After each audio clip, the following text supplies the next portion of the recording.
In today's video, we're going to be talking about the 30th celebration of Summer Jam and how Method Man and Peter Gunz felt while they were performing. Y'all let me know in the comment section what you think of this whole situation, because baby, it's a lot to unpack. So let's get into it. Method Man goes on social media to say, not our crowd at all. Thanks again, New York and the whole tri-state that showed up to the event. Plus Pete and Ebro, I got love for you guys, but never again. At this point, the generation gap is just too wide for me. Hashtag never coming back. So this is my opinion about Method Man responding to the crowd's energy and vibe and his time at Summer Jam's 30th anniversary. So for those of you guys that don't know who Method Man and Redman is, these two were at the peak high era of hip hop, where hip hop was just becoming so like fresh. So hip hop has been around for years, but in my personal opinion, I feel like the 90s is where hip hop really evolved and took it to its place that it needed to go. And Method Man was not just Tyreek's lawyer, for you guys in the comment section on social media just saying that he's Tyreek's lawyer. Like, no, he is the METHOD man, the METHOD man, the METHOD man, the METHOD man. And for those of you guys that don't know that song, then you are way too young, and that was his point. And for those of y'all that know, you know that that song is a Wu-Tang song back in the 90s, where Method Man started his career.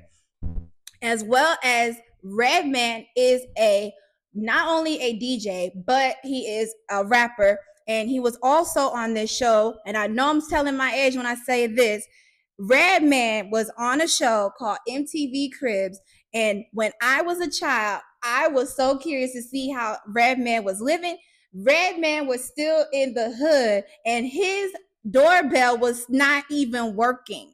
And this man, and I'm just assuming because he's on TV, he's a rapper, he was doing some movies at the time. I'm thinking this man has millions, but I don't know his money and I'm not pocket watching. But to see how humble Redman is, and he has done all these great things, just like I know that Method Man, in my opinion, seems like a humble guy, they're still down to earth.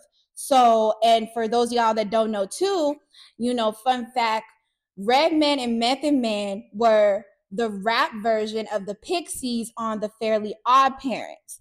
And that's just how nostalgic that I get when I see these two, because I grew up on this era of music. You know what I'm saying? So I just personally feel like you can't put a Method Man and Redman on the same roster as Doja Cat and Sexy Red. It's two different audiences, it's two different types of hip hop. You know what I'm saying? Like, if you gonna put Method Man and Redman together in the same area of the new generation, you gotta try to find a similar sound to who is in the relevance of today, because that's just my personal opinion of that situation. Like, the age gap, the whole thing of them being that they are older than the crowd that they are. Because I know that when I thought of that song, I knew, if for people that know, y'all knew that was Wu-Tang.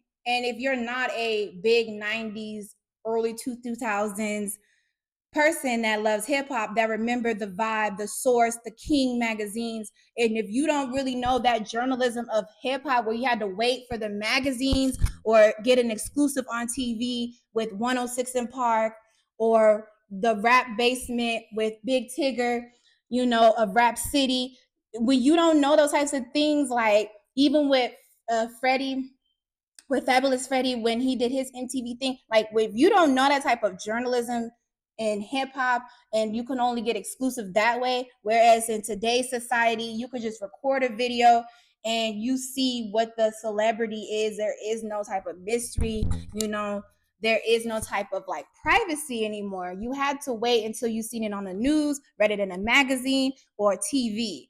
But now that we are in this digital era, everything is more accessible, and you get a more personal vibe with the celebrities. But I appreciate Method Man showing love to Ebros, as well as just being there, because he is part of that era of 30 years of hip hop.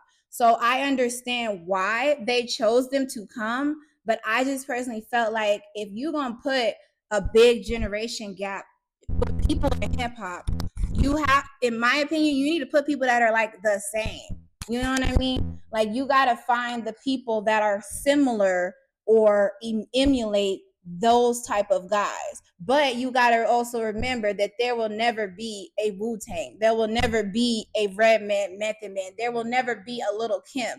There can be people that can sound like them, but in my humble opinion, there will never be them because they were authentically themselves in a time where they didn't have social media, and the social media, they go online and they copy somebody's flows. Like they either had writers or they wrote their own rhymes and they did it in any city, and they just grind hard for their success. And I think that's why this music is still timeless. This is why people still love it, because it gives them a nostalgia of their childhood or when they were in high school or their college years, because the music was so universal that everybody was listening to it. Even if you weren't even a big fan of hip hop, people still can remember those types of songs. So I appreciate, and I would have loved to have been a part of Hot 97 Summer Jam. That was something that I've always wanted to be a part of because I am a fan of hip hop. But I know it's in New York and I'm in Vegas. So, well, maybe one day I might go. But if Method Man not going, then I know for sure I'm not going. But y'all let me know in the comment section what you think this whole situation. We're going to get into Peter Gunz's response to his experience at the Summer Jam as well. Peter Gunz had the opposite effect that Method Man had. And y'all let me know in the comment section what you think about what Peter Gunz said on social media about his time at the 30th anniversary of Summer Jam.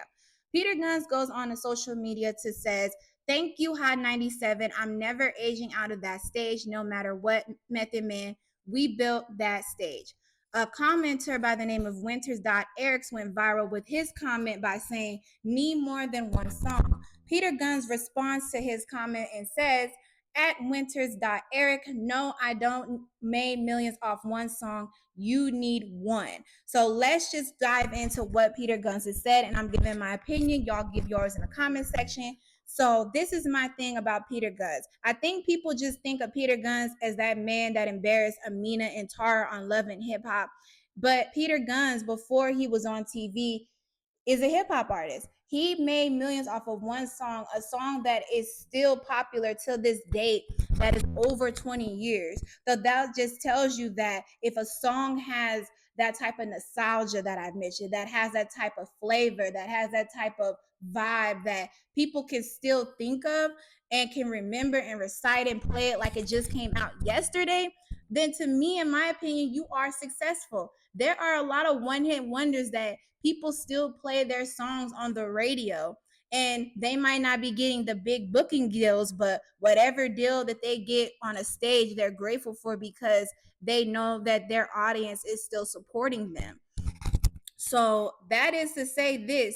Y'all let me know in the comment section what you think of this whole situation of Method Man and Peter Gunz's reaction to being a part of the 30th anniversary of Summer Jam. Do you think that the age gap between the audiences was too big, or do you think that it was a celebration of hip hop and they should welcome all?